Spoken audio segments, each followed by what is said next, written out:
C'était juste un après-midi ennuyeux, une patrouille de routine pour les officiers Daniels et Mitchell, qui ont décidé de discuter avec leurs collègues. La conversation a été interrompue lorsqu'une vieille dame est tombée devant eux. Cependant, au lieu de l'aider, les officiers Daniels et Mitchell n'ont pas pu contenir leur rire. Mais le rire a été de courte durée, ils ont vite découvert qui était cette mystérieuse dame âgée et l'ampleur des problèmes dans lesquels ils s'étaient engagés. Qui était exactement cette dame âgée? Devaient-ils s'excuser pour leur comportement? Et, surtout, risquaient-ils de perdre leur emploi s'ils ne le faisaient pas?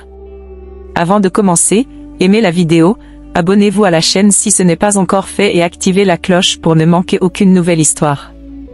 Lorsque les officiers Daniels et Mitchell ont rejoint la force de police, ils étaient de jeunes recrues impatientes de faire respecter la loi et de servir la ville. Cependant, avec le temps, leurs valeurs et leur honneur se sont dissipés, les transformant en les hommes qu'ils sont aujourd'hui, des hommes qui riraient de la chute d'une femme au lieu de l'aider. Les patrouilles de routine et les petits délits leur semblaient redondants, ils se sentaient sous-estimés, croyant que leur potentiel n'était pas utilisé pour des tâches dignes de leur capacité. Clara s'assurait toujours que ses vêtements soient impeccables et que ses cheveux soient bien coiffés. Avec le souffle court, elle trébucha et tomba, son sac tomba également, répandant son contenu au sol. Adossés à un bâtiment, les officiers Daniels et Mitchell se trouvaient à quelques mètres de l'endroit où Clara était tombée. Ce qu'ils firent ensuite allait changer le cours de leur carrière à jamais. Au lieu de courir à son secours après avoir entendu son cri de surprise, les deux hommes firent quelque chose d'impensable. Un rire inapproprié échappa aux lèvres de l'officier Daniels, et le pire fut le rire tonitruant de l'officier Mitchell. La pauvre Clara, qui s'était légèrement blessée en éraflant sa peau contre la pierre, tenta de se relever. Daniels fit une remarque avec un sourire malicieux sur le visage, et Mitchell l'accompagna d'un rire. Pendant qu'ils échangeaient des blagues, ils ne remarquèrent pas les regards de désapprobation des passants, qui formaient une petite foule autour de l'incident. Une jeune femme courut vers Clara, la tourna doucement et vérifia si elle était blessée. En se relevant, elle lança un regard de mépris aux deux officiers, qui plaisantaient encore sur l'événement. Voyant qu'ils étaient tellement absorbés par leurs blagues qu'ils n'avaient même pas vérifié si quelque chose n'allait pas avec Clara, la femme les réprimanda. « Comment avez-vous pu ?» Sa voix tremblait de colère tandis qu'elle s'adressait aux deux policiers, qui cessèrent de plaisanter. Les officiers se sentaient intouchables dans leurs uniformes, mais en découvrant qui était vraiment Clara, ils allaient réaliser que ce n'était pas le cas. Elle poursuivit, « Est-ce le genre de protection et de service que nous devons attendre de vous ?» Mitchell fut le premier à demander à voix basse à Daniels, « Qui est-elle » Daniels haussa les épaules, sa confiance habituelle vacillant, « Je ne sais pas, mais j'ai le sentiment que nous devons le découvrir. » Pendant ce temps, Clara fut doucement conduite vers un banc proche. Les rires des officiers résonnaient dans ses oreilles, et leur visage restait gravé dans sa mémoire. Au fil des ans, elle avait remarqué le nombre décroissant d'officiers patrouillant dans les rues. La ville grandissait et, avec cela, de nouveaux défis apparaissaient, les taux de criminalité augmentaient, et la force de police semblait déborder. Elle comprenait les pressions qu'ils subissaient, les longues heures et les tâches ingrates. Le lendemain matin, l'incident était devenu le sujet de conversation de la ville. Cafés, épiceries et coins de rue bruissaient de conversations chuchotées. Au fil des jours et des semaines, le choc initial laissa place à un mécontentement croissant. La confiance de la communauté envers la force de police, autrefois inébranlable, commença à s'effriter. Les parents mettaient en garde leurs enfants, et les habitants âgés, comme Clara, ressentaient un frisson en voyant une voiture de police.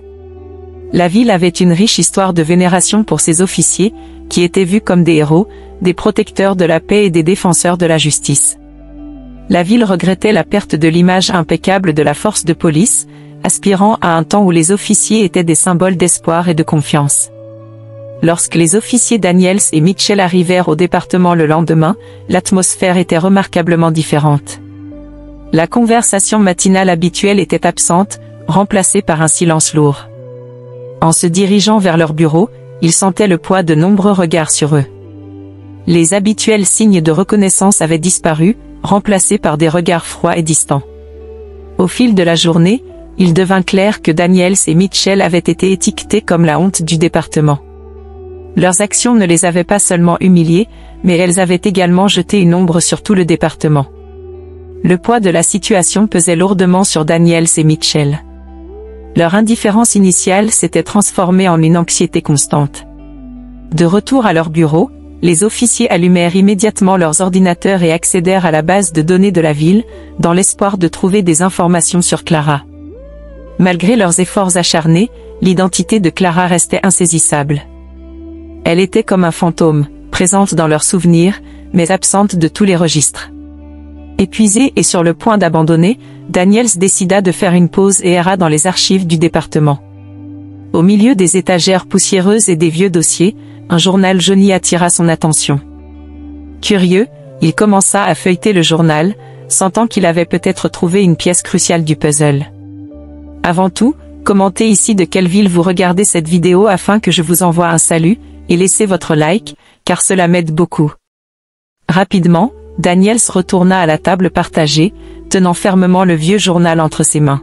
« Mitchell, tu dois voir ça. » L'article détaillait un événement communautaire datant de plusieurs décennies, célébrant la résilience et l'esprit des habitants de la ville. Il mentionnait des figures notables, des philanthropes et des héros du quotidien, mais ce qui attira l'attention des officiers fut la mention d'une femme nommée Clara, qui avait joué un rôle crucial dans un projet communautaire.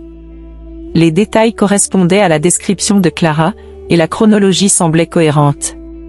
À côté de l'article, il y avait une vieille photographie en noir et blanc montrant un groupe de personnes, mais un visage se détachait, une Clara plus jeune, avec les yeux pétillants de détermination et de bonté, les regardant. Ils s'étaient moqués d'une femme qui avait été célébrée dans la ville même qu'ils avaient juré de protéger. La culpabilité était écrasante. Ils devaient se racheter, non seulement pour eux-mêmes, mais pour Clara et pour le legs qu'elle représentait. Les officiers commencèrent à planifier leur démarche. Ils allaient rendre visite à Clara, affronter leur erreur en face et offrir des excuses sincères. Prenant une profonde inspiration, les officiers Daniels et Mitchell se tenaient devant la résidence de Clara. Ils frappèrent doucement, espérant que la porte s'ouvrirait. Lorsque Clara les accueillit, ses yeux montraient un mélange de surprise et de fatigue. Les officiers se raclèrent la gorge, espérant qu'elle leur accorderait quelques instants de son temps pour obtenir son pardon. Dans le salon chaleureux de Clara, les officiers commencèrent « Nous sommes profondément désolés pour nos actions, madame », commença Daniels, les yeux baissés. Mitchell ajouta « Nous avons failli à notre devoir, non seulement en tant qu'officiers, mais en tant qu'êtres humains. » Leurs excuses étaient sincères, et leurs remords, évidents. Clara écouta attentivement, le visage impassible. Après une longue pause, elle parla enfin. « Nous faisons tous des erreurs », commença-t-elle, d'une voix douce. « Ce qui compte, c'est que nous apprenions de nos erreurs. » Ses paroles étaient pleines de grâce et de compréhension, démontrant sa magnanimité. Elle reconnut le remords sincère des officiers et, avec sa sagesse, leur offrit une chance de rédemption. Désireux de se racheter par tous les moyens possibles, les officiers se proposèrent d'emmener Clara à son endroit spécial. À leur arrivée, les officiers réalisèrent qu'ils se trouvaient dans un parc commémoratif magnifiquement entretenu. Devant eux se dressait une statue, un hommage aux héros communautaires du passé. Les yeux de Clara brillèrent de larmes tandis qu'elle partageait les histoires des individus honorés dans la pierre, rappelant aux officiers les valeurs qu'ils avaient juré de défendre. Alors que Clara continuait, elle révéla quelque chose qui laissa les officiers stupéfaits. « Mon plus jeune fils, dit-elle, avec une pointe de fierté, a repris le flambeau de son frère et est maintenant le chef de la police. » Le poids de cette information s'abattit lourdement sur Daniels et Mitchell. Ils avaient ri de la mère de leur supérieur, une femme qui avait tant donné à la ville et à la force de police. Voyant leur choc, Clara continua doucement, « Je n'ai pas parlé de l'incident à mon fils.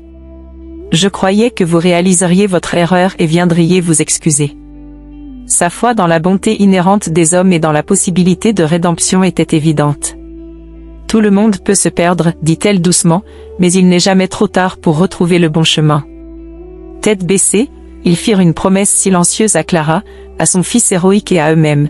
Ils s'efforceraient d'être meilleurs, de défendre l'honneur de leur fonction et de servir la communauté avec une véritable compassion et un respect sincère. Au fil des semaines, la communauté commença à remarquer le changement chez les officiers Daniels et Mitchell.